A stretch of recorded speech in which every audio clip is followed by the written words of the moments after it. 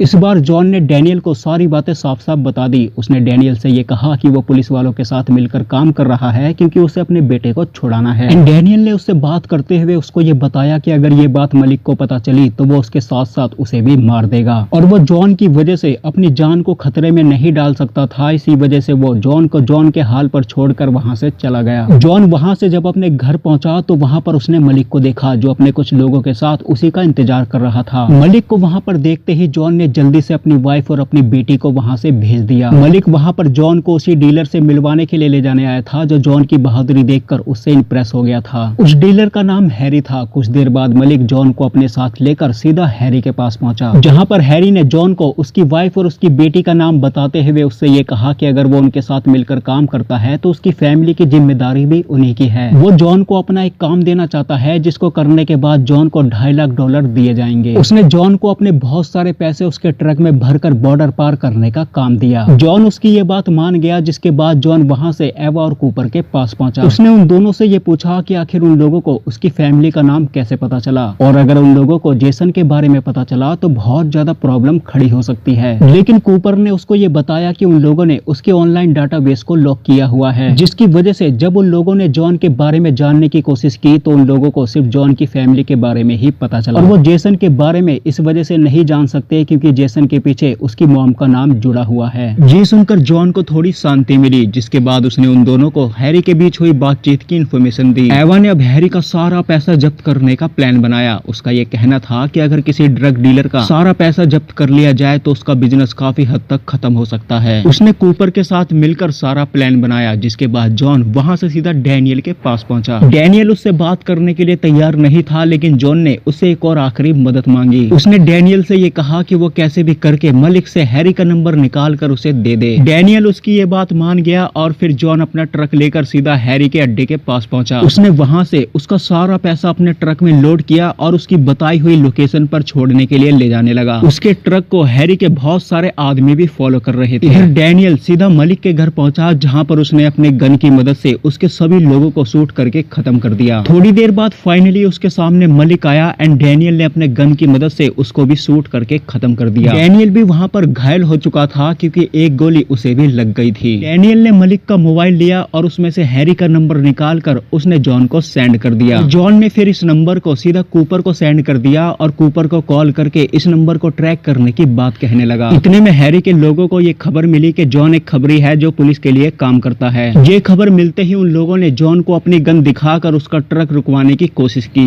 इधर कूपर की team Harry का मोबाइल नंबर ट्रैक करके सीधा उसके घर पहुंची, लेकिन वहाँ पर हैरी नहीं था, वहाँ पर सिर्फ उसका मोबाइल। हैरी के लोगों ने ट्रक रुकवाने के लिए जॉन के ट्रक के टायर पर फायरिंग कर दी, जिसकी वजह से ट्रक का टायर पंचर हो गया। लेकिन इसके बावजूद जॉन ने उस ट्रक को नहीं रोका, वो अपनी ट्रक को लेकर आगे बढ़ता रहा। इधर कूपर भी जॉन को बचाने के लिए उसका पीछा कर रहा था। इतने में रास्ते में उसने हैरी को देखा। हैरी ने डैनियल के बेटे को किडनैप कर लिया था, जो उसे अपने साथ पकड़कर ले जा रहा था। फिर कूपर ने जल्दी से अपनी टीम को कॉल करके कुछ ही देर बाद उसको चारों तरफ से घेर कर पकड़ लिया। इधर हैरी के लोगों ने जॉन का ट्रक रुकवाने के लिए जॉन के ट्रक के सारे टायर पर फायरिंग कर दी, जिसकी वजह से वो ट्रक आगे जाकर सीधा पलट गया। ट्रक पलटने की वजह से जॉन बुरी तरह घायल हो गया था, लेकिन उसके साथ ये अच्छा हुआ कि उसी दौरान उसके पास कूपर की टीम पहुंच गई थी, जिनको देखकर हैरी के लोग वहां से भाग गए। अगले दिन एवा ने हैरी के सारे पैसों को मीडिया के सामने रखकर इन पैसों की इन्फॉर्मेशन दी। साथ में उसने मीडिया को ये बताया कि उन लोगों ने सबसे बड़े ड्रग डीलर हैरी को भी पकड़ लिया है, जिसके बाद उसने अपने वादे के मुताबिक जॉन के बेटे जेसन को छोड़ दिया। एंड जॉन ने इस तरह अपनी जान पर खेलकर अपने बेटे जेसन को जेल से बाहर निकाला।